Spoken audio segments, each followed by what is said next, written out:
Boa tarde a todos. Vamos retomar aqui as nossas atividades do Seminário Nacional Comemorativo do HPS, os 50 anos da pós-graduação em Educação no Brasil. Eu sou Eduardo Scarfoni, eu fui egresso do programa em 2017, eu defendi minha tese, né? E nós vamos para a última atividade, né? Para a nossa mesa de encerramento, cuja temática tem as perspectivas contemporâneas da pós-graduação e das pesquisas em educação. Eu vou iniciar aqui fazendo uma audiodescrição minha, breve, né? E assim eu apresento os professores convidados à mesa logo na sequência. Bom, eu sou branco, né, com a pele branca, cabelos curtos, uso óculos, estou com uma blusa, camisa preta, né, e atrás de mim possui um armário bege com uma parede bege, né. Então, vou primeiro chamar a professora doutora Rosa Fátima de Souza Chaloba, né, vou apresentar um pouco do currículo dela. Boa tarde, professora, tudo bem? A professora Rosa Fátima de Souza Chaloba é titular da Unesp, pesquisadora do CNPq, presidente da Sociedade Brasileira de História da Educação na gestão 2019-2021, é membro da coordenação diária das Ciências Humanas e Sociais da Fundação de Amparo à Pesquisa do Estado de São Paulo, a FAPESP, e tem experiência na área de educação, com ênfase em história da educação, atuando principalmente nos seguintes temas: cultura escolar, história da educação, história do ensino primário e secundário e história do currículo, cultura material escolar, centros de documentação e patrimônio histórico escolar. Seja muito bem-vinda, viu, professora Rosa? E, na sequência, eu já vou apresentar um pouco do professor Dr. Carlos Antônio Giovanazzi Júnior. O professor Carlos Antônio possui graduação em licenciatura em História pela USP, mestrado em História e Filosofia pela PUC e doutorado em Educação, História, Política e Sociedade, na área de concentração em Educação e Ciências Sociais, também na PUC de São Paulo, né? É professor do EHPS e realiza estudos e pesquisas em torno dos seguintes temas: formação, juventude e adolescência, educação, violência, discriminação, preconceito e diversidade, ensino médio, educação e formação profissional, escola, socialização e educação política, e atualmente coordena e participa de 2 projetos de pesquisa: formação e educação, tecnologia e profissionalização na sociedade industrial do capitalismo tardio,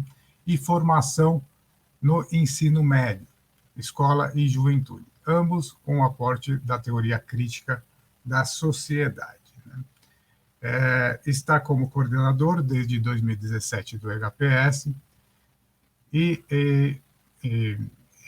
em 2 gestões, no período de 2017 a 2019 e 2020 a 2021. Seja muito bem-vindo, professor Carlos.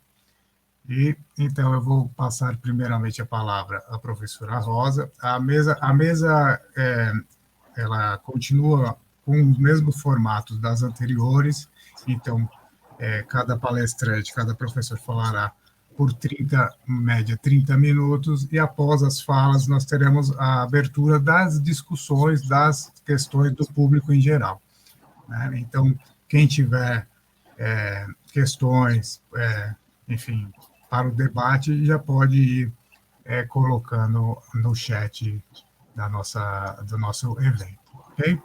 Então, eu vou passar a palavra à professora Rosa. Seja novamente muito bem-vinda, professora. Olá, Eduardo. Olá, Carlos Antônio. Olá a todas, a todos, todes. É uma satisfação enorme para mim participar desse evento de comemoração da pós-graduação da PUC. Eu penso que 50 anos é uma idade de maturidade, é um momento de celebração, sem dúvida, mas também é um momento de balanço, de olhar para trás e olhar também para os futuros, né, possíveis aí. É uma honra enorme ter sido convidada para uma festa tão importante, uma solenidade tão importante quanto esse momento que a PUC, o programa, está passando, né? Quero também agradecer o convite que me foi feito pela comissão organizadora, presidida pelo professor José Geraldo, a professora Kátia, que fez o convite diretamente, parabenizar a comissão organizadora pelo formato do evento, né? Com a participação dos alunos e ex-alunos, o que é bastante sintomático da marca desse programa e da forma como ele se consolidou ao longo do tempo. Eu gostaria, então, de compartilhar uma apresentação com vocês. A temática dessa mesa, perspectivas contemporâneas da pós-graduação e das pesquisas em educação, é, por si mesma, uma temática provocadora e instigante, né? Eu optei por abordar o tema a partir das questões que estão em debate no âmbito das associações científicas. Essa opção advém, obviamente, da minha participação na diretoria da Sociedade Brasileira de História da Educação, que tem me impelido a participar de vários fóruns de discussões no âmbito da ANPED, da nossa Associação Nacional de Pós-Graduação em Pesquisa em Educação, e no âmbito da Sociedade Brasileira para o Progresso da Ciência, a SBPC.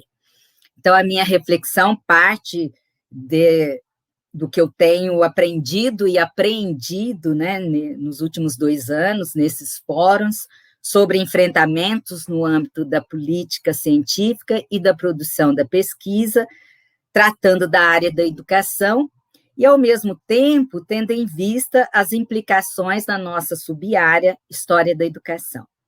Então, eu gostaria de problematizar 4 temáticas que me parecem importantes.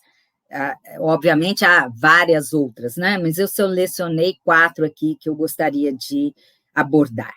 Primeiro lugar da educação no Sistema Nacional de Ciência, Tecnologia e Inovação, a questão da internacionalização, a comunicação pública da ciência e a produção da pesquisa no campo da história da educação. Passa para mim, por favor, segundo slide. Bom, vamos começar aí com o lugar, né, da educação na grande área das ciências humanas, no Sistema Nacional de Ciência, Tecnologia e Inovação. E como as políticas para a pesquisa científica afetam a pesquisa na área da educação. Então, a secundarização das humanidades em geral e da educação como campo científico não é, evidentemente, um dado novo, né? Não só no Brasil, mas em inúmeros países. No entanto, nos últimos 20 anos, nós tivemos um crescimento significativo da pós-graduação no Brasil, em todas as áreas, incluindo a área da educação, resultando na formação maior do número de mestres e doutores e no aumento do número de docentes universitários envolvidos com a pós-graduação e a pesquisa. Esse crescimento teve implicações diretas no financiamento e na avaliação da pós-graduação, né? Ao mesmo tempo em que ocorre esse crescimento dos programas de pós-graduação, as políticas do Ministério da Ciência e Tecnologia têm reafirmado o compromisso e o privilegiamento de áreas mais consideradas atinentes ao desenvolvimento econômico, à competitividade e à expansão da tecnologia. O documento intitulado Estratégia Nacional de Ciência, Tecnologia e Inovação do Ministério da Ciência e Tecnologia, para o período de 2016-2019, estabeleceu 11 áreas estratégicas com vistas a direcionar os investimentos. O resultado disso começou a ser visto já no programa Ciências Sem Fronteiras, no qual as ciências humanas foram excluídas, e a partir de então, os editais específicos do CNPq têm privilegiado essas áreas prioritárias. Nos últimos 4 anos, os problemas se agravaram, tanto devido a uma clara indisposição do governo com as áreas de humanidades, em geral, ocorrendo cortes de verbas, atraso no pagamento de bolsas, maiores dificuldades para a mobilidade internacional, atrasos no CNPq, no lançamento de editais que sempre beneficiaram a área das ciências humanas, né?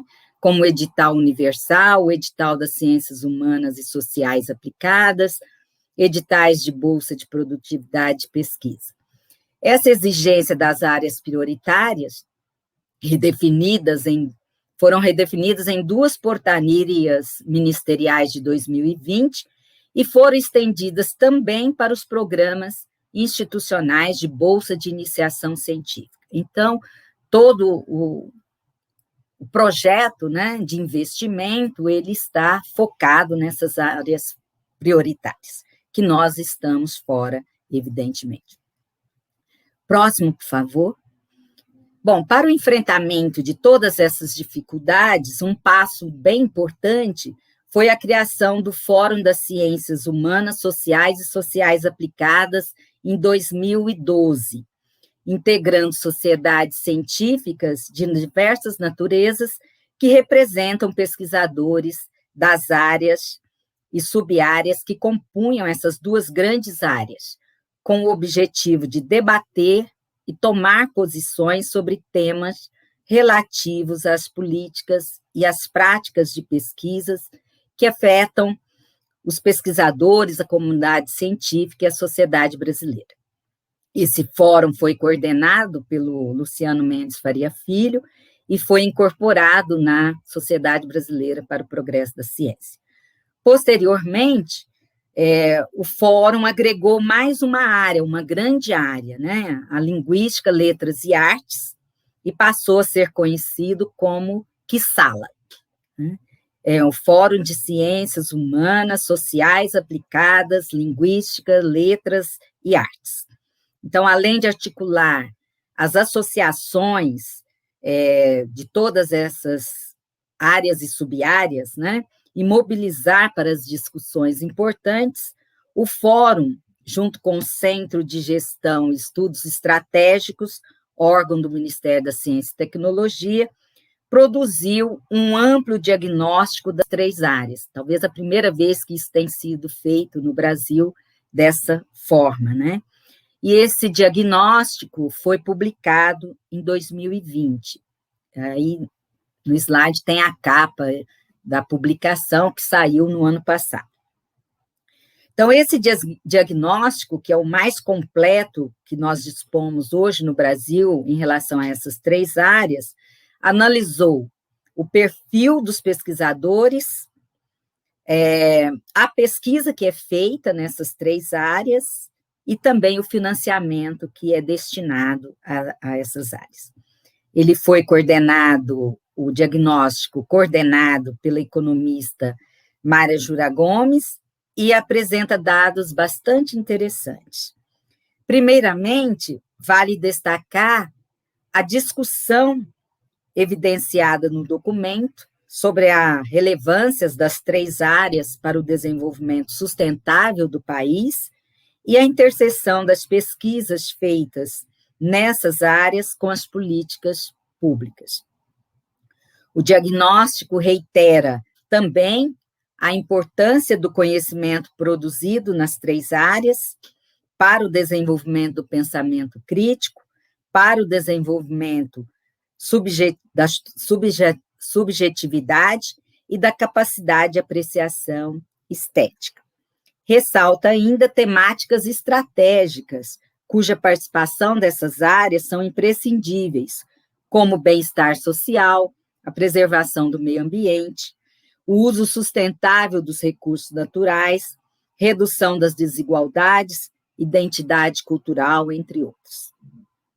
Em relação aos cenários possíveis, que recortam tendências e oportunidades de pesquisa para as quiçalas, né, para os próximos anos, mais relacionados à educação, eu destaco a questão da construção das identidades, a produção e formas de conhecimento, tendo em vista o impacto das tecnologias da informação e comunicação sobre as identidades individuais e coletivas. Então, nessa direção, ganha destaque as pesquisas sobre os processos de cognição humana e aprendizagem. O total de pesquisadores quiçala dessas três áreas é em torno de 67.107 pesquisadores. Somente na área de ciências humanas, a qual pertence a educação, o total de docentes é de 13.443 pesquisadores, correspondendo a 37,75% da área de ciências humanas, né? Então, nós somos 1/3 da área de ciências humanas, a nossa área de educação. Então, temos um peso muito grande dentro dessa área, né? E do total, 13.443 é as ciências humanas dentro da área da quiçala. A área de educação possui 4.235 docentes, e que corresponde a 31% da área das ciências humanas. Então, continuamos aí com 1/3 na área das ciências humanas, né? E somos 11,89% dentro das 3 áreas de humanidades. Então, na SBPC, juntamente com o GT de Educação Básica, o Fórum Quiçala tem participado das lutas em defesa da ciência e da universidade, mobilizando-se em torno de vários temas, como a autonomia das universidades, o Enem, a BNCC, ou seja, todas essas lutas que nós estamos cada vez mais surpreendidos a cada dia que passa, né? Uma novidade, um ataque novo às ciências e uma mobilização permanente das associações e desses fóruns para fazer, pelo menos, a resistência, né, necessária. Pode passar, por favor.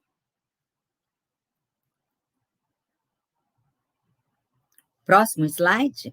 Outra questão para o debate diz respeito à internacionalização, que constitui uma das metas do Plano Nacional de Pós-Graduação e uma demanda importante da avaliação da CAPES.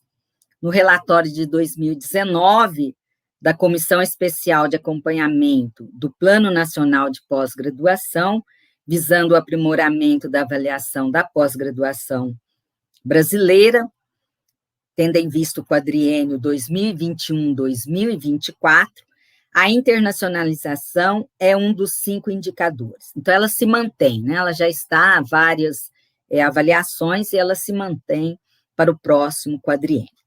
O documento ressalta a necessidade de projetos duradouros, abrangendo todos os envolvidos na pós-graduação, incluindo o corpo técnico-administrativo. Então, a ênfase é dada à mobilidade acadêmica e à pesquisa, e também à produção intelectual conjunta. A área da educação já avançou muito na internacionalização, mas é preciso destacar as ilhas de excelência, né, especialmente os programas 6 e 7, que têm um financiamento específico maior para isso, né, e mantém ações mais articuladas e estratégicas de internacionalização, em sintonia com ações promovidas pelas pró-reitorias de pesquisa e pós-graduação. Dados do texto da Flávia Paiva, em coautoria com a Silvia Brito, sobre o papel da CAPES na internacionalização em educação, mostram que dos 2.205 editais da CAPES e CNPq, que foram lançados entre 2010 e 2016, 15% contaram com pesquisadores das áreas de ciências humanas, e desses, apenas 3,1%, ou seja, 68 editais, tiveram a participação de pesquisadores da área da educação. Então, ainda é muito pequena, né, no conjunto aí dos editais, a nossa participação como área na internacionalização. Outro problema é a internacionalização induzida e preferencial dos órgãos de fomento, priorizando a cooperação Norte-Sul, vista as indicações do programa CAPES-Print, né, que dizia textualmente a lista de países que seriam priorizados. Ainda nesse texto da Flávia e da Silvia, que eu mencionei, elas mostram que os intercâmbios de pós-doutorado que foram feitos nesse período se concentram nos Estados Unidos, em primeiro lugar, da área de educação, né? Seguidas da Inglaterra, da França, depois Portugal e Espanha. E apenas 2,6% de intercâmbios com México e a Argentina. Então, o desafio que nos coloca é intensificar essa cooperação Sul-Sul, formando redes de pesquisa com a América Latina, que tem temas e problemas mais próximos, né, nas áreas das ciências humanas, e também estreitar cooperação com a África, mas, sem dúvida, nós temos muitas dificuldades de financiamento para isso. Um terceiro problema, ainda da internacionalização, é o fator de impacto, né, que tem sido cada vez mais aventado como critério de averiguação da participação científica brasileira em âmbito internacional. Então, publicar em revistas internacionais é um desafio, muitas delas são, além dos custos de tradução, né, elas cobram também a publicação. Outro desafio é publicar em coautoria com pesquisadores estrangeiros, que é uma indicação aí da CAPES bastante forte, o que demanda laços consolidados de trabalho sistemático e coletivo de pesquisa, e essa produção deve ter impacto, que é a citação, um número significativo de citações. E isso, obviamente, traz reflexos internos, né? A necessidade de incorporar a produção que nós temos em artigos nas bibliografias, não só das disciplinas de pós-graduação, mas nas revisões bibliográficas e nas dissertações e teses, e nos próprios artigos que nós publicamos. Então, a questão da citação, ela é uma questão de política acadêmica, que é um grande desafio, eu acho, na área da educação e da história da educação, que nós devemos problematizar, né? Não fazer de uma forma protocolar ou induzir de qualquer maneira, mas eu acho que é uma questão que vai nos colocar na discussão da política científica, né, que já não dá mais para a gente evitar. Esse é um problema, é claro que não é só da educação, é de toda a área das ciências humanas, da QSALA em geral, né, das 3 áreas, dada a própria natureza dos nossos objetos de investigação, né, que às vezes tem uma interface muito mais local, nacional, do que internacional. Então, nós temos um longo e árduo caminho a trilhar nessa direção. É muito importante as redes de pesquisa, e aqui eu destaco a iniciativa da professora Kátia e do professor Kazumi de criarem a Rede Ibero-Americana de História da Educação e Ciências, né, que demonstra uma grande potencialidade, uma vez que as redes, elas aglutinam comunidades de investigadores com possibilidades de atuação sistemática, cooperação em pesquisa, em formação de estudantes e também em produções colaborativas, né? Próximo slide, por favor. Bom, o terceiro ponto a assinalar diz respeito à comunicação pública do conhecimento produzido na área da educação. Essa questão tem sido mais tratada no âmbito do ensino de ciências, principalmente a área de divulgação científica, né? Ela está, inclusive, contemplada no plano estratégico do Ministério da Ciência e Tecnologia como divulgação científica e ensino de ciências. Mas é claro que a gente tem aí um outro tipo de exigência, né? De popularização, de disseminação social dos resultados das nossas pesquisas, e isso também não é novo, né? Já é uma demanda antiga, mas ela ganhou maior relevo e ela se tornou mais urgente devido às mídias sociais, às fake news, nos últimos 3 anos, e no contexto da pandemia. E tendo em vista aí o negacionismo em relação à ciência e todo o ataque à universidade e às áreas das humanidades. Então, torna-se cada vez mais imperiosa a aproximação da universidade com a sociedade e a disseminação do conhecimento científico produzido na pós-graduação. Não por acaso tem ganhado força na avaliação da CAPES o impacto na sociedade e, mais recentemente, o indicador inovação e transferência do conhecimento. A curricularização da extensão universitária estabelecida pelo Ministério da Educação pode ser um caminho promissor, desde que ela também não se torne uma medida simplesmente administrativa, né? E uma dificuldade da área da educação é que nós estamos caminhando na consolidação das práticas de divulgação de resultados de dissertações e teses em periódicos e livros.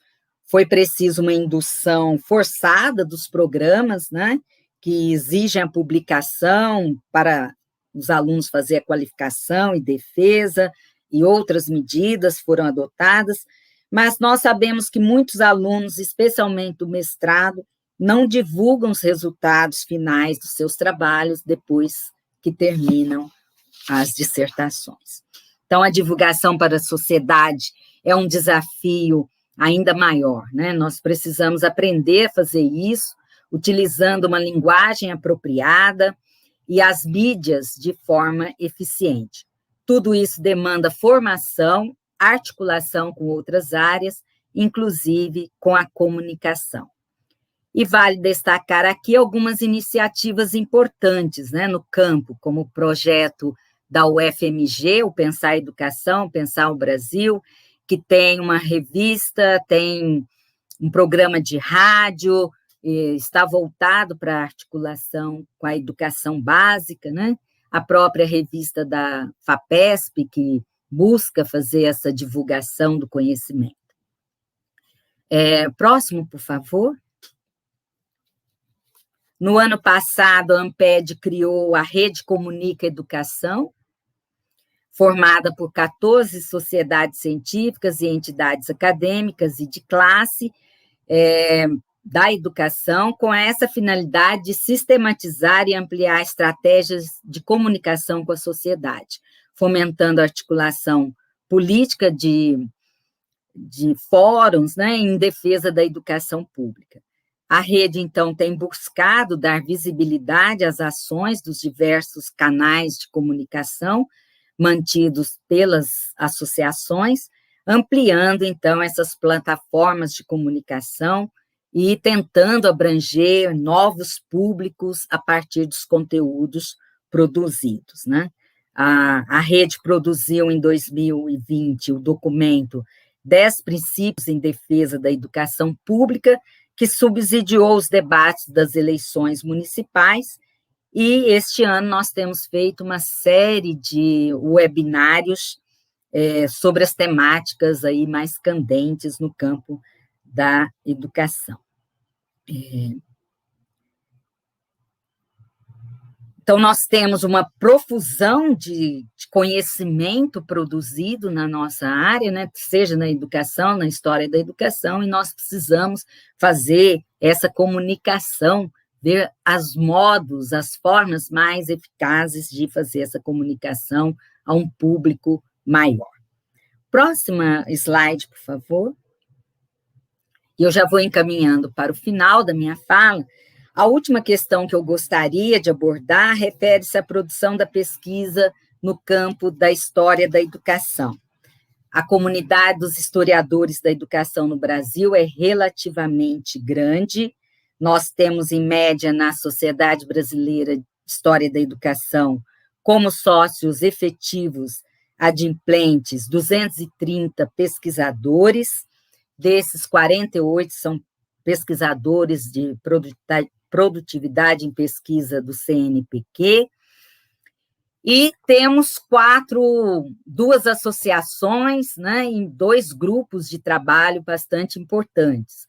O GT da Amped, que é o mais antigo, começou em 1984, a Associação Sul-Rio-Grandense de Pesquisadores em História da Educação, que foi fundada em 1995, a ASF, e a Sociedade, que é de 1999, e também um grupo de trabalho dentro da AMPU, né, Ensino de História da Educação, que faz parte da AMPU.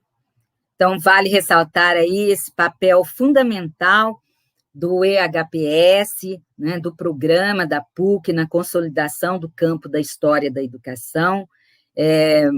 Ontem, ouvindo o Kazumi, né, ele traz aquele quadro de vários pesquisadores, né, que passaram pelo programa e que são referências na área da história da educação, extremamente importantes. Posso citar aqui para relembrar, né, o Demerval, a Miriam, o Ardio, Marta Carvalho, Carlos Barreira, o próprio Kazumi, a Maria Rita, o Bruno, Circe Bittencourt, o Mauro, o Daniel, a Kátia, né, estão todos aí que são pesquisadores que têm contribuído com a própria Sociedade Brasileira de História da Educação. Próximo slide. A área possui 5 revistas específicas, o que é uma coisa bastante importante, né? A Revista Brasileira de História da Educação, que é da Sociedade Brasileira de História da Educação, a História da Educação, que é da ASF, né? Cadernos de História da Educação da Universidade Federal de Uberlândia, e temos também 2 mais jovenzinhas, né, que são a revista História e Historiografia da Educação, e o Stella, que é uma revista latino-americana, mas que é produzida também no Brasil, no Rio Grande do Norte. Então, veja que nós temos uma sociedade, uma comunidade grande, temos também órgãos importantes de divulgação dessa produção nessas revistas, né? Próximo. Bom, tendo em vista aí o último CBHE, que foi realizado em Belém do Pará, né? Nós tivemos, nesse último, em 2019, mais de 1.500 inscrições, né, o que mostra a importância do evento, né, um evento bastante procurado, bastante demandado, né? E está um pouco pequeno aqui o quadro, porque nós temos 11 eixos no nosso congresso, mas pelo que vocês podem notar aí no quadro,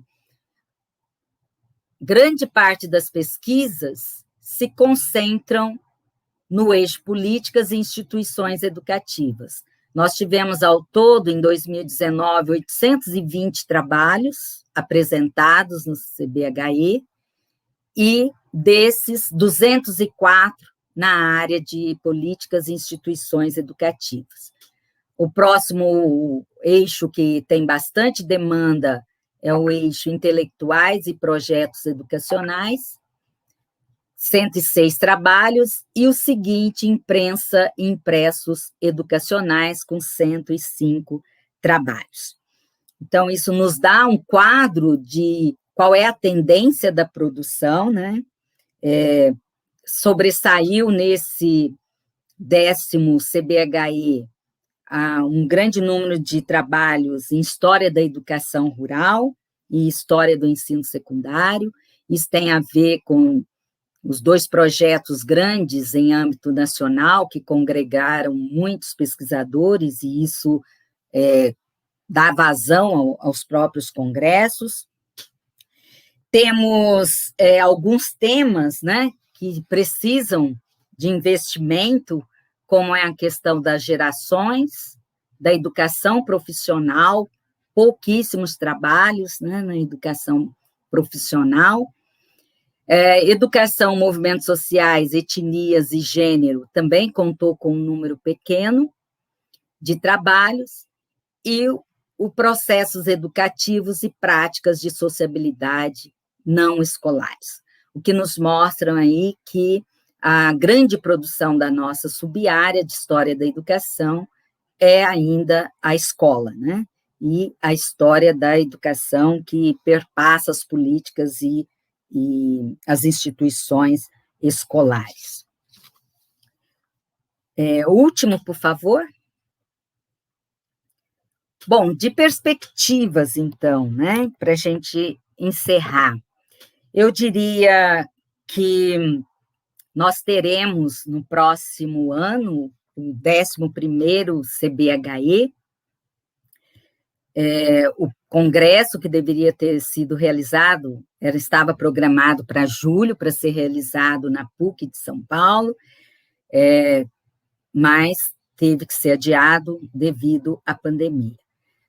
Foi com muita alegria que nós recebemos a candidatura, né, do grupo da PUC para fazer esse congresso.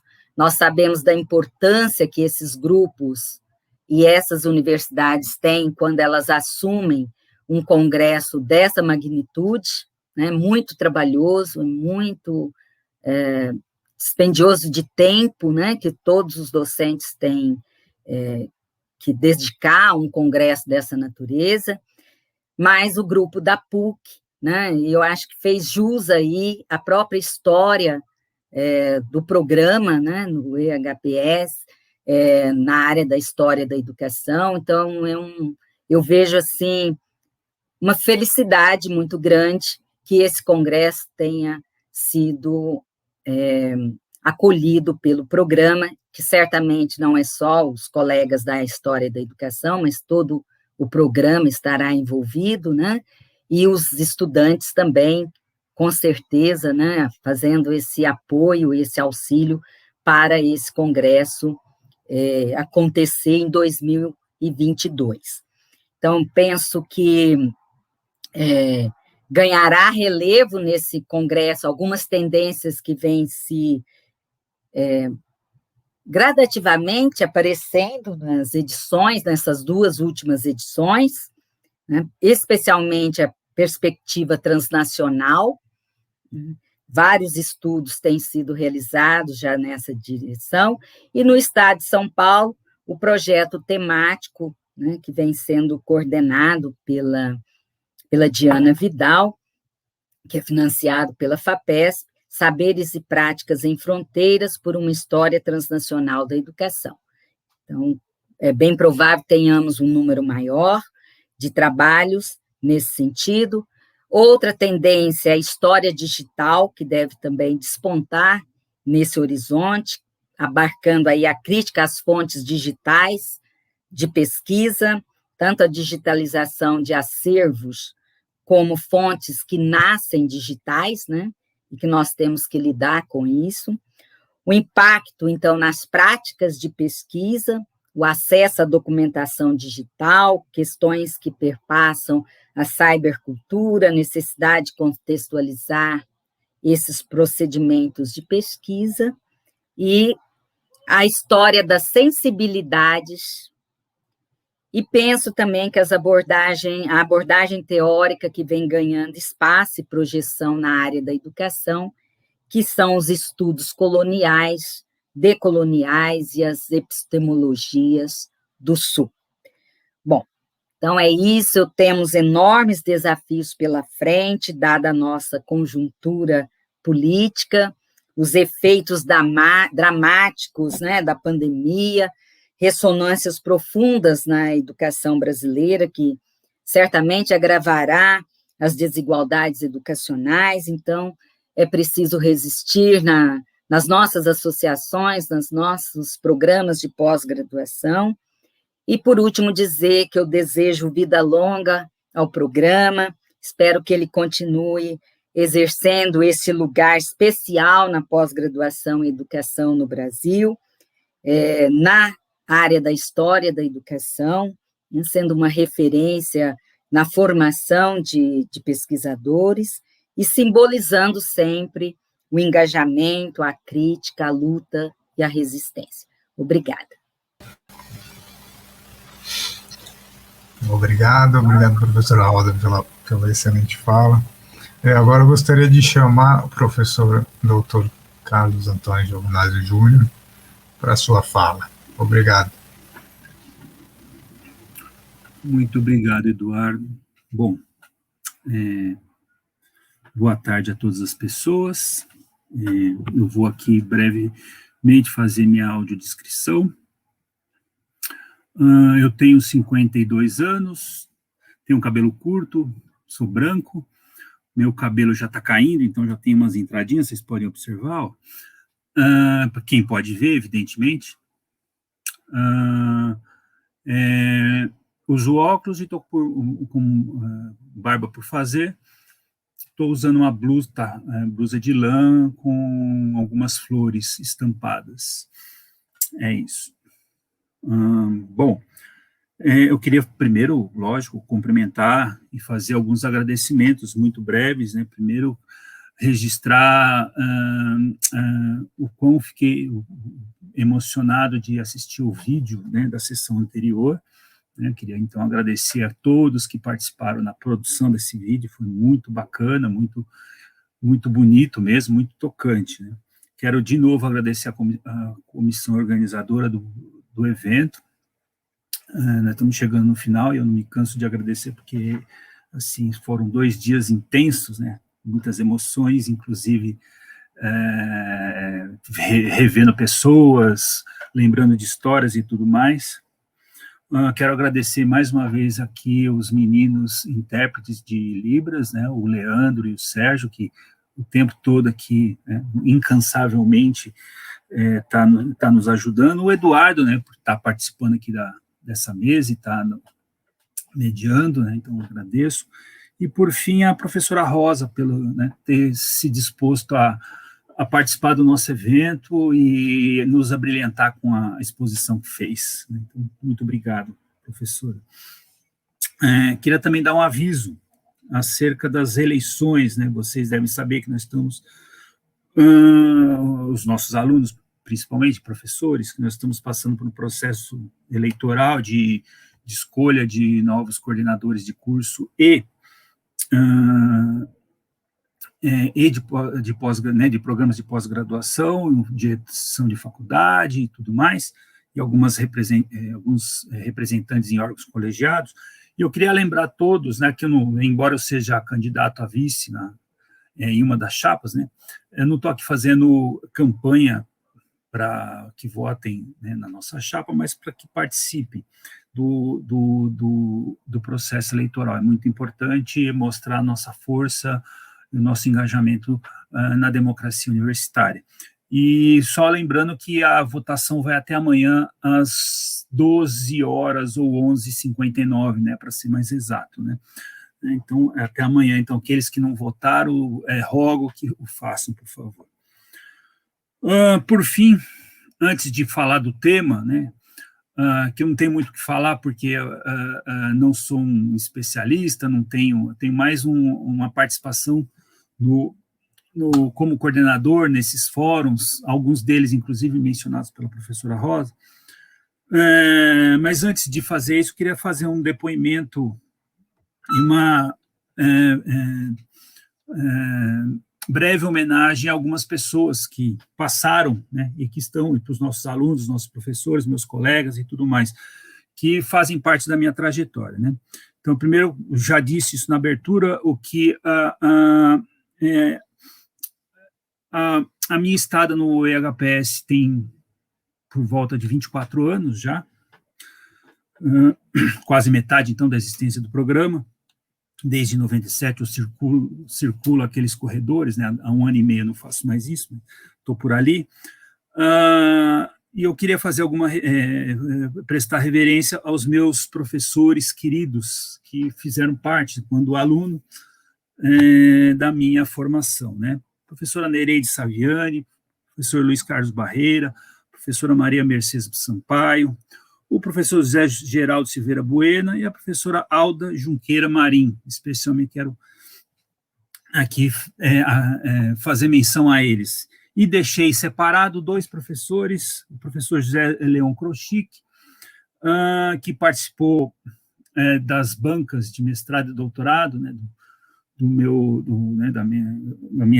das minhas titulações junto ao programa, e, claro, o professor Odair Sass, que foi meu orientador tanto em um como o outro, né, tanto no mestrado e trabalho, que hoje a gente é colega de trabalho, trabalha junto, né, somos companheiros no grupo de pesquisa, e é meu amigo, né. Então, quero deixar registrado, foram essas pessoas que deram aula para mim, né, e conversaram comigo como professores, aprendi muito com eles, e quero deixar isso registrado. E quero também registrar alguns colegas que foram marcantes na minha trajetória, e que, assim como eu, receberam uma significativa formação, e que isso tornou possível a todos nós exercermos algum tipo de influência na área da educação e ingressar no mundo acadêmico, né, no trabalho acadêmico. Alguns apareceram no vídeo anterior, né, o João do Prado, né, que é meu amigo, né, sei lá, mas não precisa nem falar quanto tempo.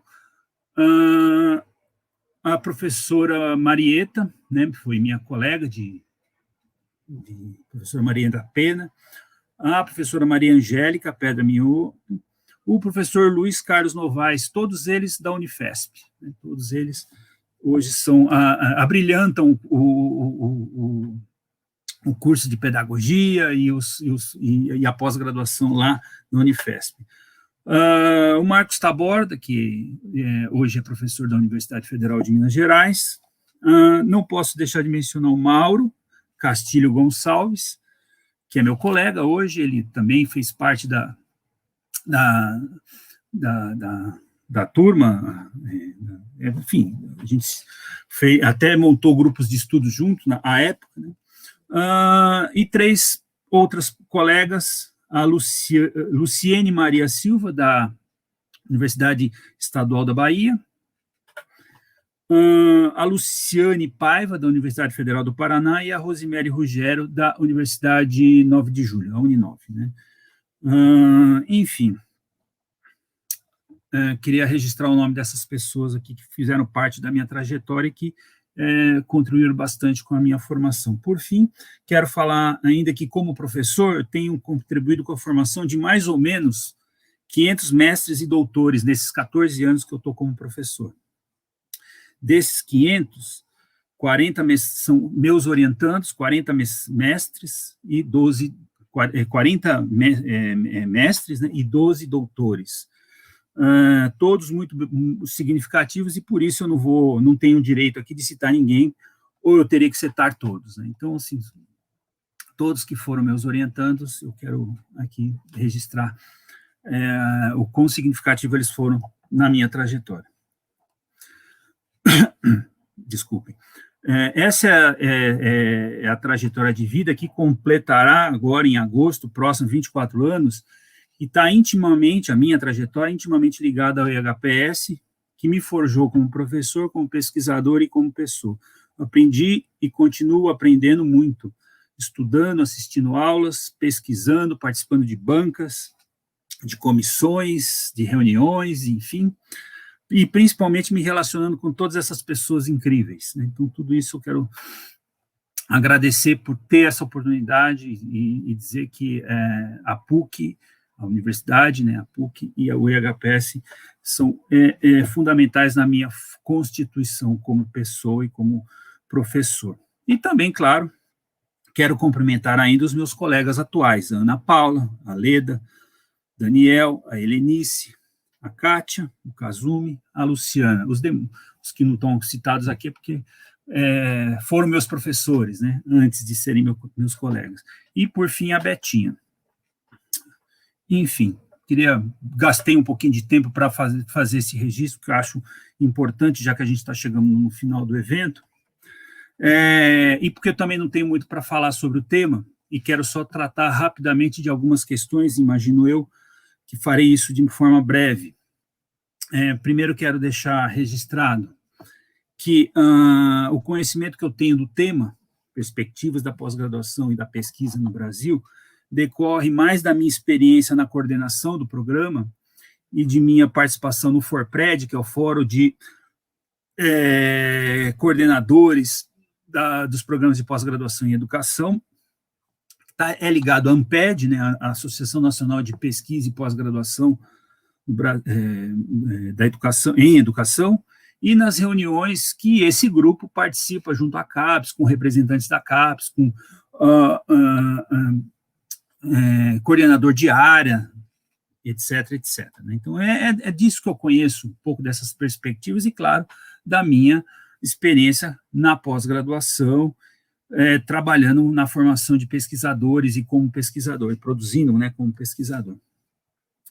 A primeira coisa que eu acho que é importante é impossível vislumbrar perspectivas negligenciando o golpe de 2016 e esse desgoverno fascista, autoritário, promotor da violência e da morte, truculento, incentivador e praticante direto do extermínio de parcela importante da população brasileira. Não se pode deixar de mencionar que se trata de um movimento retrógrado e regressivo, anti-intelectualista e anti-ciência. Então, por aí você já pode observar que as perspectivas não são boas. Embora a gente continue trabalhando, continue produzindo, continue resistindo.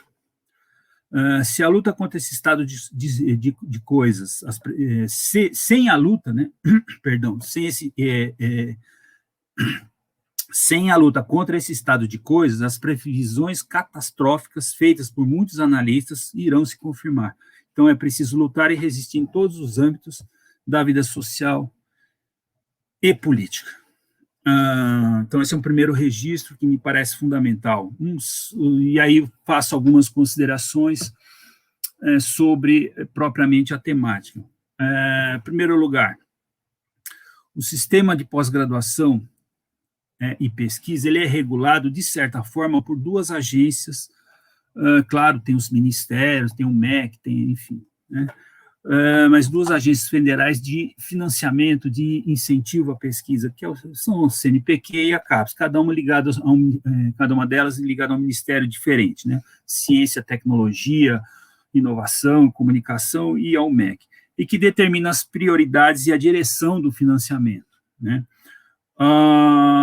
Nós assistimos nos últimos 20 anos, talvez, pouquinho antes, uma política de desenvolvimento e de expansão, e agora, no momento de retração da pós-graduação, que é regulada, de outra parte, essa política, pela avaliação dos programas de pós-graduação. Em grande medida, essa avaliação se torna a própria política da pós-graduação no Brasil, né? Em grande medida, não estou aqui sendo peremptório, mas quero dizer que, em boa medida, aquilo que a gente faz, que a gente projeta nos nossos programas, tem a ver com as respostas que temos que dar para a CAPES no que diz respeito à avaliação que é feita, né?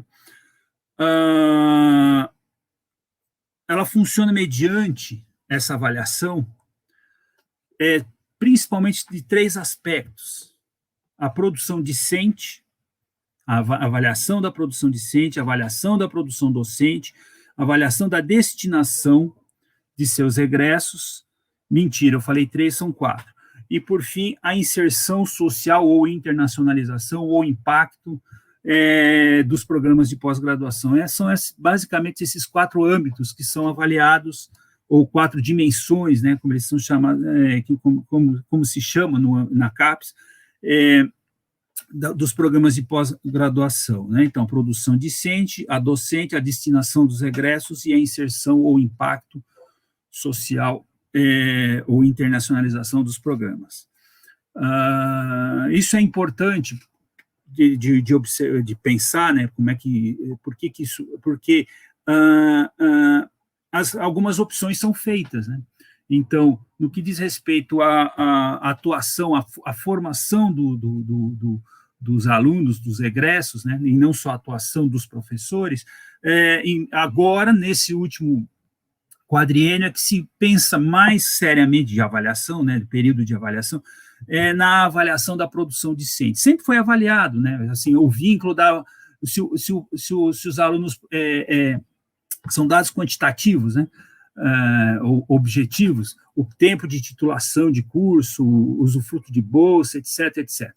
Uma série de aspectos que são avaliados na produção discente, mas, evidentemente, não se tem condição de ler os trabalhos e verificar a qualidade, até porque isso não faria sentido. O trabalho já foi avaliado, já foi aprovado, dos alunos, né?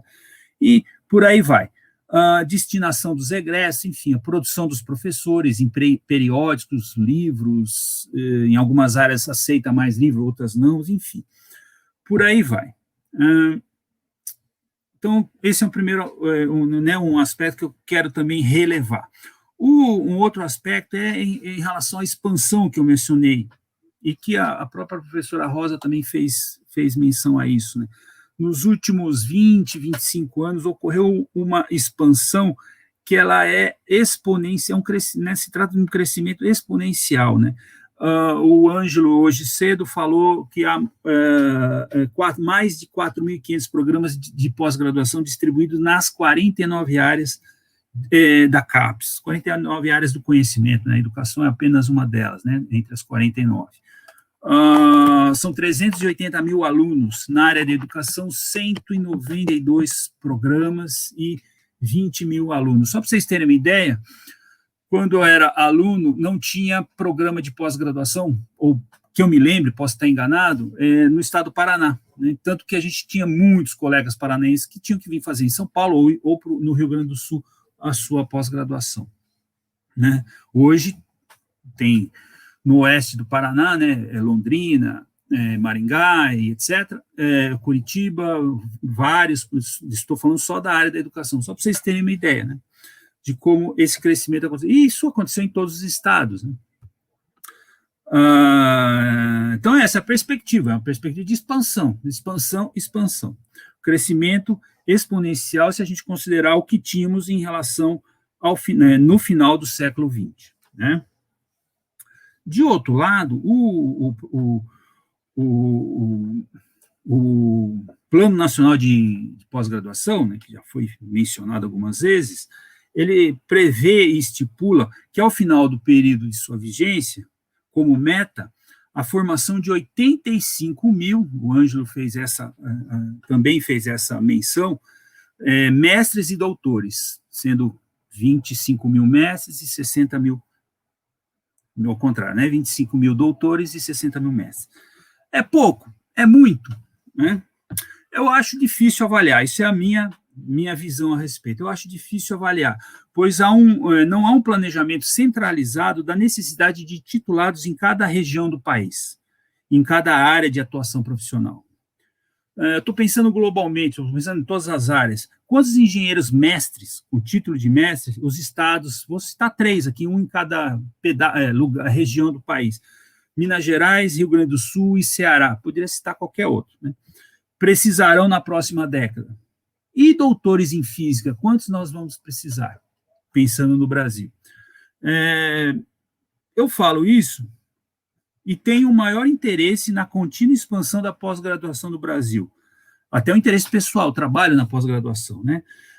Mas se essa política estiver desconectada do planejamento mais global do ponto de vista econômico, político e social, considerando a necessidade urgente de reverter o quadro crescente da desigualdade social, de classe, de gênero, étnica e racial, e regional, marca histórica da sociedade brasileira, a possibilidade dessa expansão, de fato, contribuir para tudo isso, né, para a reversão desse quadro, diminui bastante. Sem planejamento racional daquilo que a gente precisa, não adianta ficar titulando 60, 85 mil pessoas todo ano, né? Até porque não tem vaga para todo mundo nas universidades. Se o doutor é para ingresso no ensino superior e tal, vai ter vaga. Bom, teria que ter expansão das vagas, mas está tendo expansão? Como é que é? Como é que isso é organizado? Tem uma articulação? Né? Não estou apenas perguntando se tem uma articulação entre essas duas demandas, por assim dizer. Esse é o primeiro aspecto. O segundo, primeira ponderação, né? Aspectos eu já vim trazendo alguns, fazer agora uma segunda ponderação. No Brasil, a pós-graduação e a pesquisa, elas estão tão intimamente ligadas que quase se torna a mesma coisa. Isso, para mim, não é necessariamente um problema, mas a distinção continua sendo necessária entre os cursos de pós-graduação, que hoje nós temos os cursos profissionais, já estamos entrando nessa fase de ter doutorados profissionalizantes ou profissionais, e os acadêmicos. Deixa muito bem claro quais nós devemos pensar exatamente qual é a natureza e a finalidade de cada um desses cursos, dessas modalidades.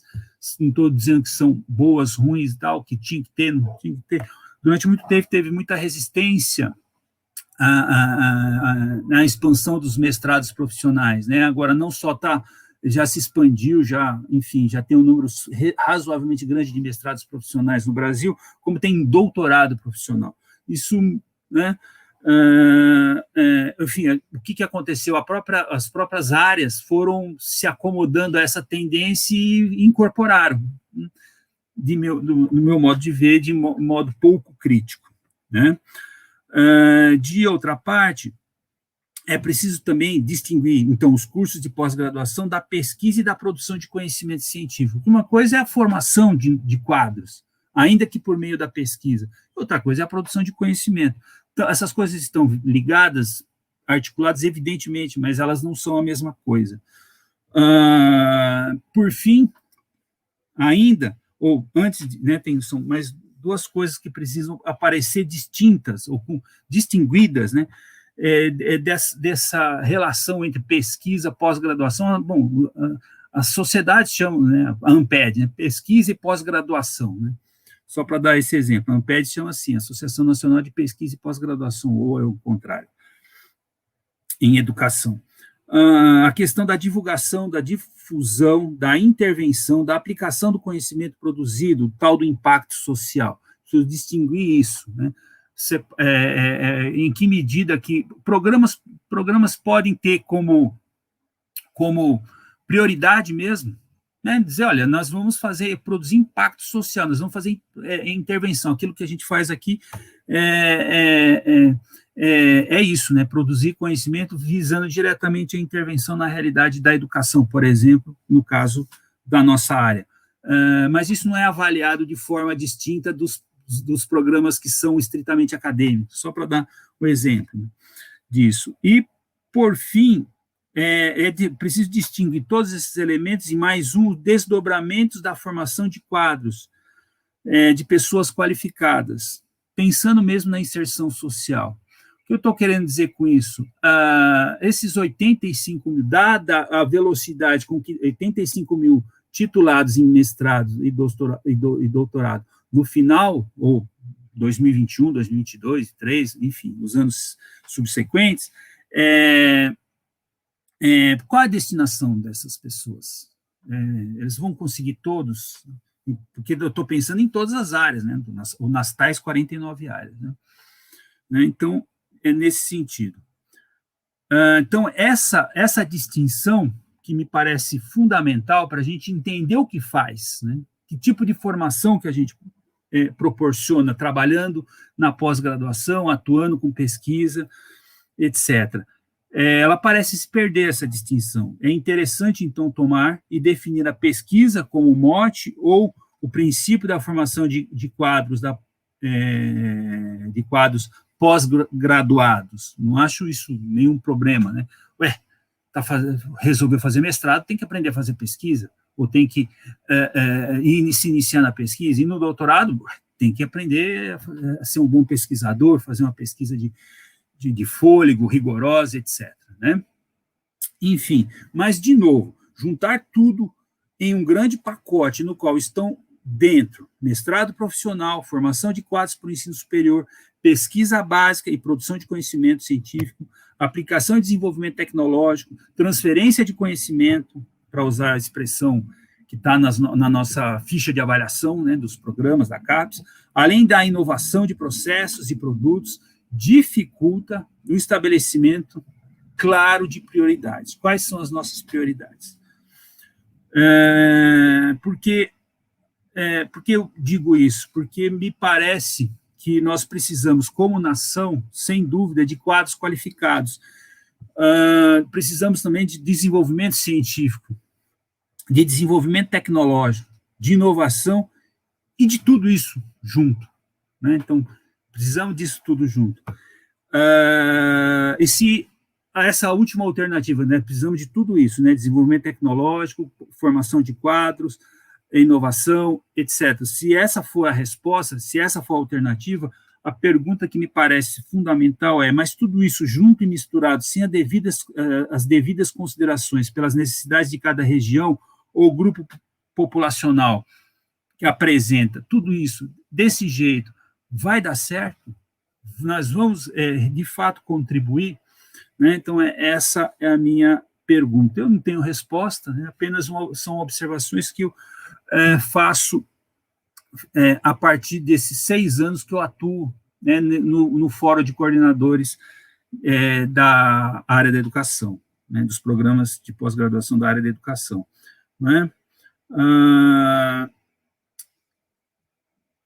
A minha experiência, então, nesses últimos 6 anos, indica que, muitas vezes, todos esses temas e pautas estão presentes no campo educacional, nas universidades e nesses fóruns e sociedades científicas, mas, muitas vezes, eu não estou generalizando, sem a necessária reflexão sobre seus desdobramentos. E aqui, para já caminhar para o encerramento, vou fazer 2 observações, né? Fazer destaque de dois fatos. Né? O próprio financiamento em pesquisa reflete essa indistinção. Os recursos para pesquisa são também recursos para pós-graduação e vice-versa. Exemplo, o novo modelo de concessão de bolsas do CNPq. O financiamento é a um projeto do programa, mas o financiamento é bolsa para a formação de quadros. Né? Então, é curioso como se consegue misturar de um jeito que fica bastante confuso, e confuso, inclusive, na hora de distribuir as bolsas. Porque, assim, bom, mas o projeto no caso do nosso programa, tem um projeto que tem uma temática, e aí, mas então, nós temos que produzir conhecimento, nós, professores, temos que produzir conhecimento no âmbito desse projeto, e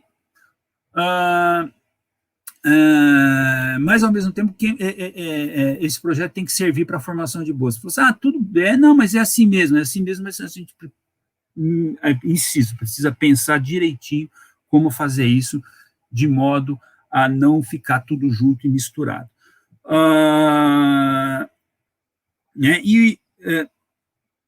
Por fim, então, eu destaco mais, agora sim, para concluir, destaco o que tem acontecido nos últimos anos, né, desde 2018.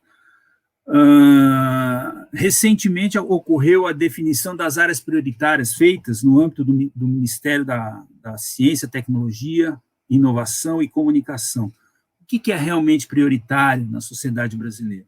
Então, lá se diz que são tecnologias estratégicas, tecnologias habilitadoras, tecnologias de produção, tecnologias para o desenvolvimento sustentável, tecnologias para a qualidade de vida. Então, ciência e tecnologia virou uma coisa indistinta, né? A ciência ela está quase que a serviço da tecnologia, enfim, nesse sentido.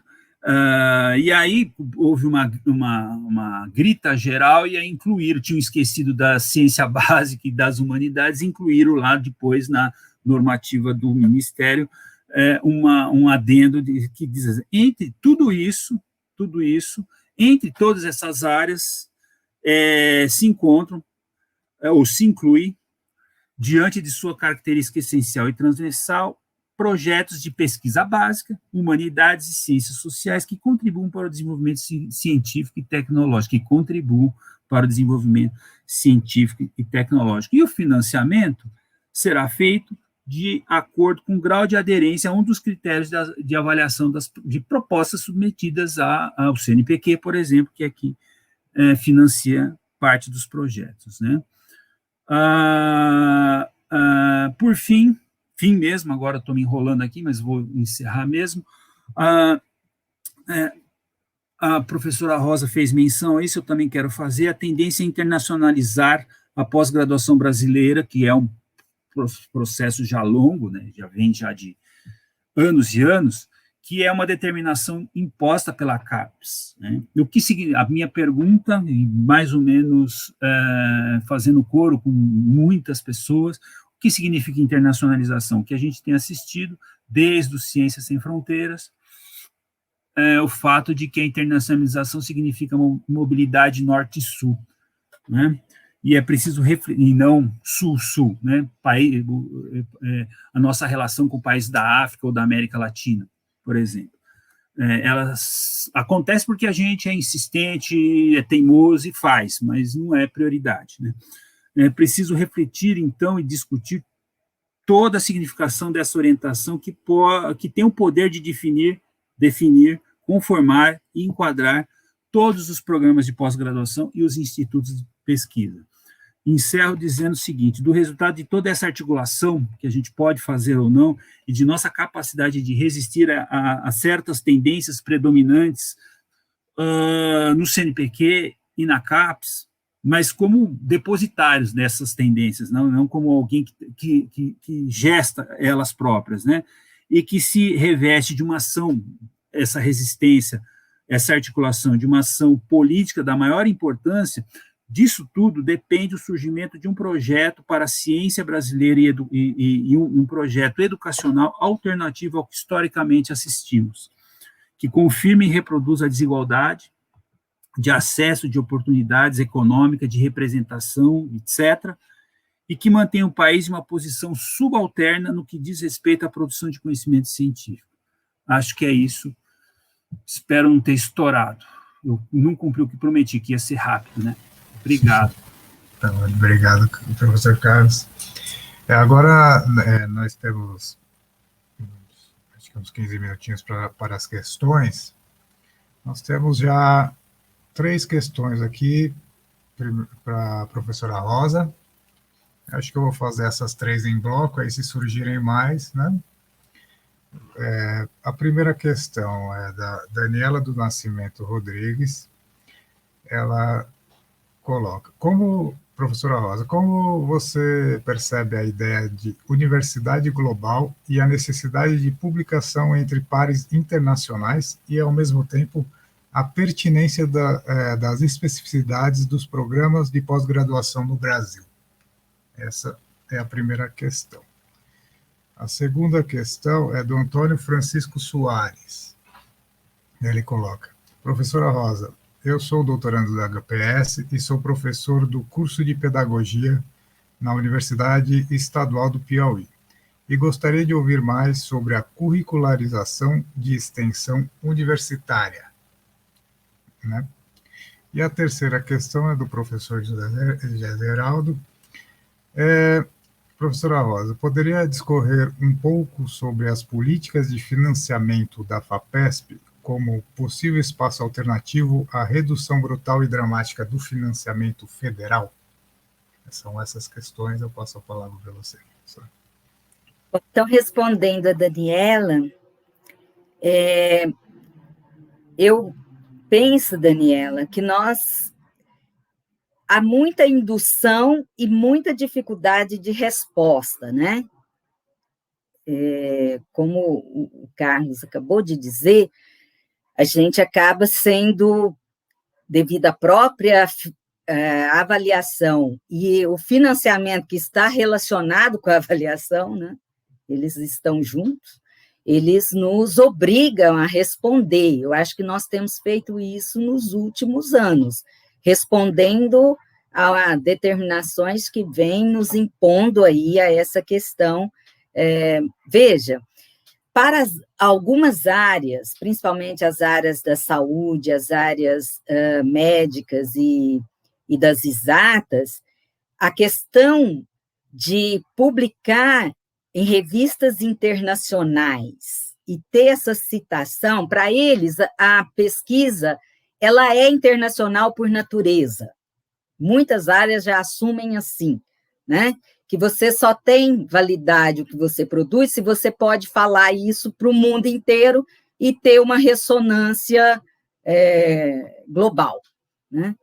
Como os nossos objetos, as nossas preocupações e as nossas questões são de caráter muito mais nacionais ou locais, então isso nos gera um problema de resposta muito grande, né?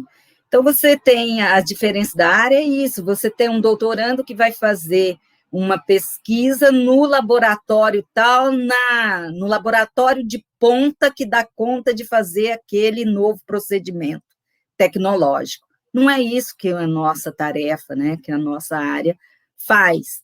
Então, os nossos tipos de troca, as nossas preocupações, o tipo de trabalho que a gente faz é outro. E nós temos resistido, inclusive na avaliação, discutindo isso, que o critério não pode ser o mesmo da internacionalização.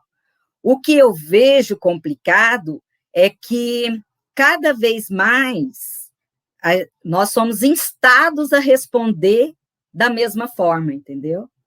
E o fator de impacto, estou dizendo isso porque a questão da avaliação das revistas agora foi isso, né? Queria se impor a questão do fator de impacto, cada vez ele vem mais forte, e o que eu tenho observado nos últimos anos o aceno está aí. Quando ele já acena, pode saber que ele vem como trator na nossa área. A gente não consegue resistir por tanto tempo, nós temos resistido, nós fizemos agora toda uma mobilização em relação às revistas, toda a área se mobilizou e com outras áreas, né? Foi muito forte a reação, mas ela é sinalização para onde está caminhando a questão.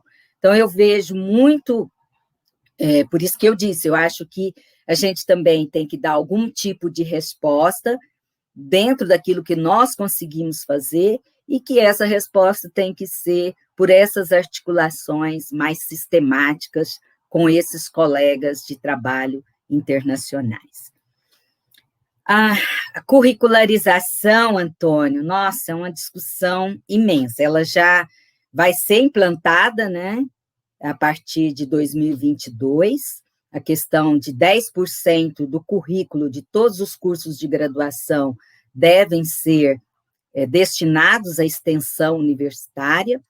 Há muito debate, muita dificuldade dos cursos de graduação de resolverem isso, para que não seja apenas disciplinas, né? O projeto não é que seja disciplina, a extensão, mas que ela seja projetos, que elas sejam formas de intervenção, e aí está uma dificuldade enorme de como fazer essa intervenção na sociedade, com a sociedade, que o projeto é ainda mais audacioso, né? Ele não quer que a universidade vá lá implantar um projeto, ele quer que discuta com a sociedade e que tire um projeto coletivo, o que implica tempo, implica condições dos nossos alunos estudarem, né? Os nossos alunos do noturno não têm nem condições de fazer estágio, muito menos de agora fazer, às vezes, 200, 300 horas de intervenção. Então, assim, é um problema extremamente delicado. Ele foi prorrogado para mais um ano, essa determinação, né? Mas ela será colocada em prática no próximo ano.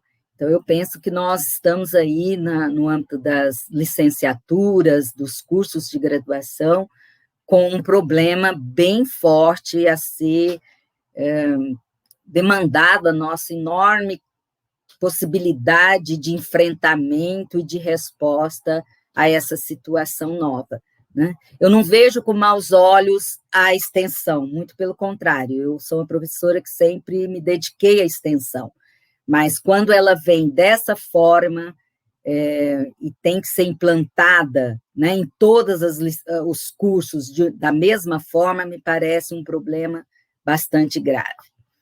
E a última questão do professor José Geraldo, eu diria, professor, que a FAPESP tem uma vantagem, né, que é o fato de ter mais autonomia do que as agências, né, federais. Então, essa autonomia que está vinculada a um preceito normativo legal de 1% do orçamento do Estado, né, por lei é destinado, e isso está consagrado no Estado de São Paulo, isso dá uma certa autonomia. Mas o que a gente não pode esquecer é que a FAPESP não é agência de bolsa, né? Então, ela é uma agência de pesquisa, e isso eles deixam muito claro, né, que o forte do financiamento é a pesquisa e não é a bolsa de estudo. As bolsas, então, elas estão muito mais voltadas nessa perspectiva também da vinculação com os projetos ou de núcleos que tenham condições de desdobramentos dessas pesquisas futuras, né? Então, acho que ainda se coloca numa situação muito mais favorável do que a gente vê no cenário nacional, sem dúvida, por essa maior autonomia. Mas a questão das bolsas, e a pressão é muito grande, porque quando diminui as bolsas do CNPq e CAPES, obviamente, no estado de São Paulo, que ainda é um dos maiores, que tem o maior número, né, de estudantes e na pós-graduação, isso se reflete, né, mas a agência, eu acho que tem claro isso, que não vai ampliar o número de bolsas, que é o que ela já vem fazendo, e o forte seria a pesquisa mesmo, né, e também não tem adotado a tal das áreas prioritárias, o que eu acho que isso também é bastante importante, né, dado essa maior autonomia que ela tem.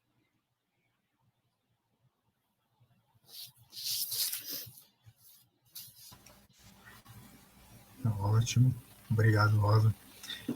Agora nós temos duas questões para o professor Carlos, que surgiram. A primeira é do Davi Souza de Freitas. Professor Carlos, já tem surgido, ou o senhor acha que surgirá muitas pesquisas trazendo dados sobre esse desmonte da ciência que esse governo fascista vem promovendo? E a outra questão do professor Zé Geraldo.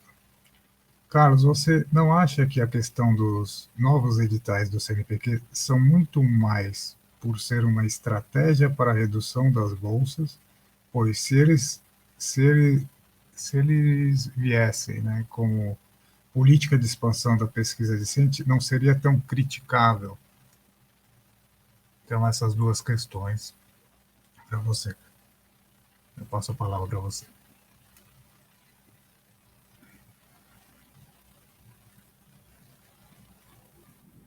Davi, eu não conheço, viu, Davi? Acho que já a gente tem feito reflexões, tem dados já, mas pesquisas efetivamente devem estar em andamento, né? Porque isso já vinha, de certo modo, acontecendo desde 2016, não um desmonte dessa magnitude e dessa brutalidade, mas a diminuição de recursos já vinha acontecendo, né, em 2016. Muita gente esquece, ou não sabe, e não é obrigação, não estou falando, infelizmente eu sei, né, que a partir de 2016, depois do golpe mesmo, né, começou um processo sistemático de corte de bolsas, principalmente na CAPES, né? Pequeno, pouco sensível, né? Ou seja, pouco perceptível, melhor dizendo, né? Mas acontecia ali, né? De um ano para outro, por exemplo, de 17 para 18, foi por volta de 6% das bolsas que foram cortadas, né? Menos no CNPq, pelo menos é a notícia que eu tenho, né? E aí, quando entrou, então, a partir de 2019, foi isso, essa brutalidade que a gente tem visto, que vai ser na ordem de 35%, 40% no corte das bolsas. É isso que vai acontecer. Na CAPES e no CNPq por volta de 35%, algo assim, né? Então, me parece que é isso que tem acontecido. E agora, isso vai, como disse bem o Ângelo hoje cedo, isso a gente não sente agora, né? Porque os nossos alunos estão com bolsa. Na verdade, o que a gente tem é uma diminuição né, estão com bolsa, e essas bolsas são cortadas após o término, após a conclusão do mestrado, doutorado e tal. O que acontece? Claro, aqueles que não são bolsistas estão trabalhando e estão sentindo os efeitos da própria pandemia, né? Que eu acho que é um outro elemento aqui importante, né? Às vezes não é a falta de bolsa. Eu estou pensando globalmente, no caso da PUC, do EHPS, sim, a falta de bolsa faz diminuir o número de alunos, porque é uma instituição que cobra mensalidade, etc, etc. Todo mundo sabe disso. Mas não é só isso, né? Em muitas situações, também a gente tem notícia da Associação Nacional dos Pós-Graduandos falando que esse problema de saúde mental dos alunos, dos pós-graduandos, já vinha também anteriormente à pandemia. Eu participei de mesas em que assisti uma mesa com a participação da presidente à época da Associação Nacional de Pós-Graduandos, que apontava para isso, e trazia dados que era alarmante, é uma coisa alarmante, assim, quantas pessoas que pediam afastamento, apresentavam laudo, enfim, declaração, enfim, que estavam com problema de saúde mental mesmo, tá? Então, esse é um dado, né? Esse é um dado que dificulta o desenvolvimento do trabalho, né? Estou rindo de desespero.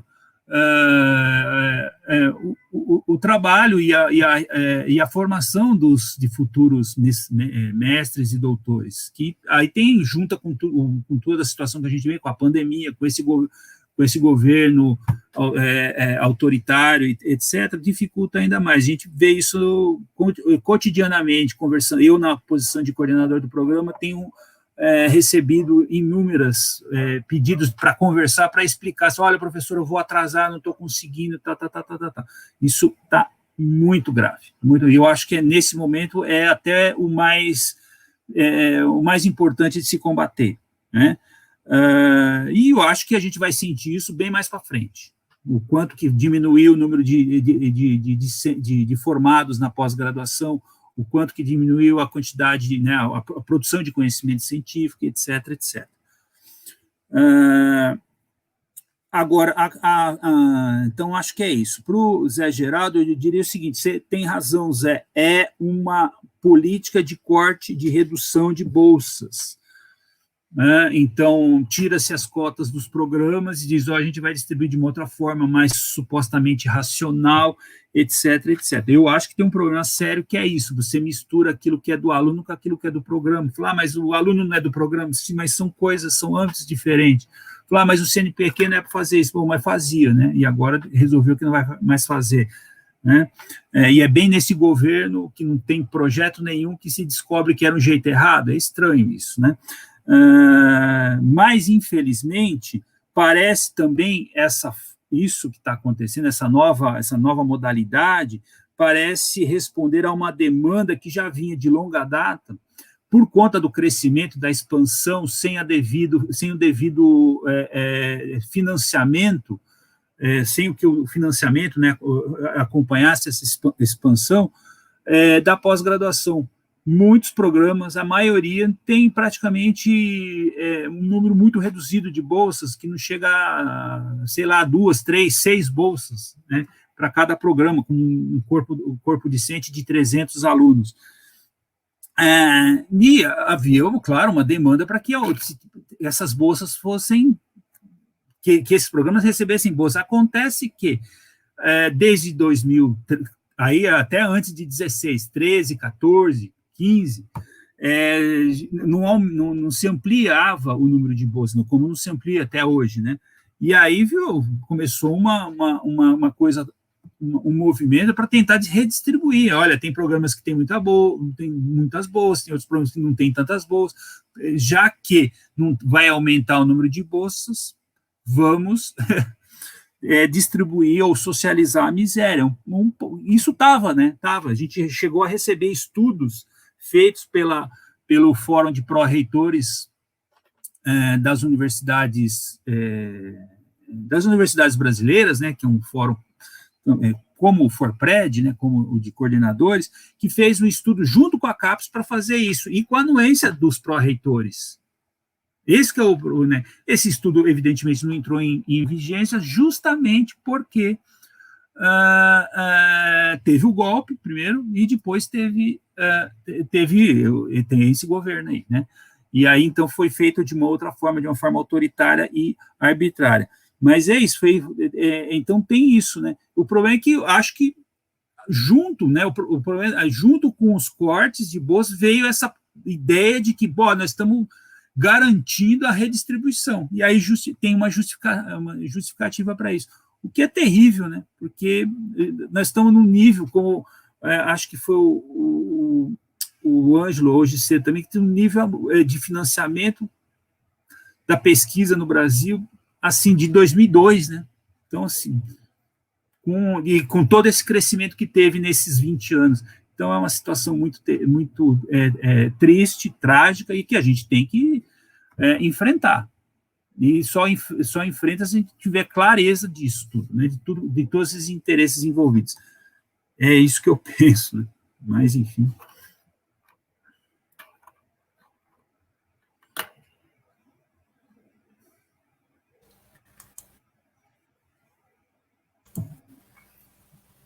Tá ótimo, obrigado, Carlos. Eu acho que não surgiram mais nenhuma questão. Eu acho que podemos encaminhar a nossa mesa para o final.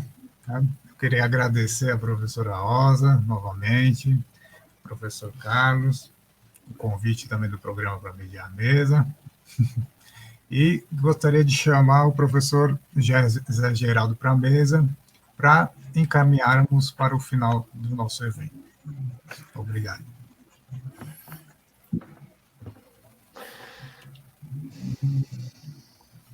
Professor, a palavra está com você. Sou eu que faço o final ou é o Carlos? Você é o presidente da comissão. Então, tá muito bem. Fique Não preparei nada, eu acho que eu vou fazer uma fala muito simples. Eu queria, em primeiro lugar, agradecer a todos que deles participaram. Hoje, especialmente, novamente, quero agradecer a presença da professora Rosa Fátima de Souza, Souza Chaloba, que veio aqui nos prestigiar. Nos sentimos orgulhosos de poder receber você e com uma apresentação muito, muito, muito interessante, né? Mostrando, inclusive, uma perspectiva, eu diria até um tanto quanto otimista, não utópico, otimista de coisas que podemos fazer para resistir, né? O papel que as associações podem exercer, eu achei muito interessante, né? Temos que pensar bastante nisso. Mas queria agradecer desde o primeiro dia, relembrar um pouco o evento, relembrar a contribuição que o professor Cury deu a esse programa no primeiro dia, o Ângelo de Souza, que deu hoje cedo, o trabalho que os meninos fizeram, o vídeo de hoje foi emocionante, chocante com relação ao depoimento que os ex-alunos e alunos fizeram a respeito da sua passagem no programa, e só nos gratifica, né? Por outro lado, queria relembrar, né, que este é um dos eventos que o programa está organizando, né, e que em setembro nós vamos terminar hoje à noite já podemos começar a pensar no internacional de setembro, não é isso? Então, pedir para os professores, para os alunos, vão dormir, pelo menos, não vou ser tão cruel, não é isso?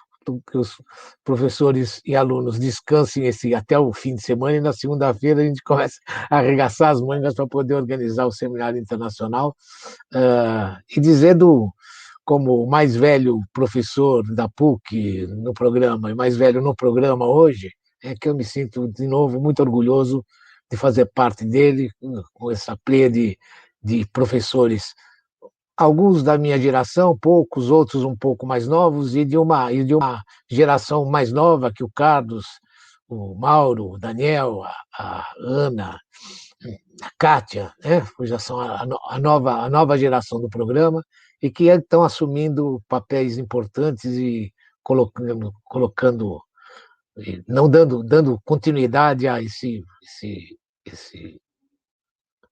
essa iniciativa do programa, né? Eu digo sempre que o programa tem duas coisas que me encantam muito. O primeiro é a inquietude que ele tem em relação ao seu próprio trabalho. O tempo inteiro nós estamos modificando, criticando, fazendo.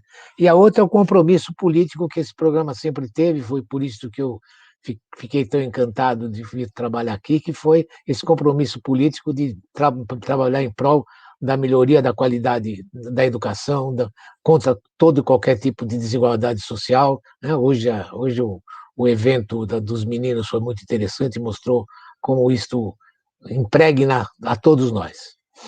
Por fim, eu queria dizer que foram 2 dias muito interessantes, muito ricos, muito satisfatórios, e que eu tenho a honra dada pelo Carlos de poder dizer que ele se encerra hoje, mas não se encerra a nossa batalha contra esse governo, esse desgoverno fascista, né, em prol da qualidade de vida, da diminuição da desigualdade social e da valorização daquilo que não resolve a vida do país, mas dá um encaminhamento muito grande, não resolve do ponto de vista econômico, mas somente através da educação nós realmente poderemos esperar a transformação desse num país mais justo, mais solidário,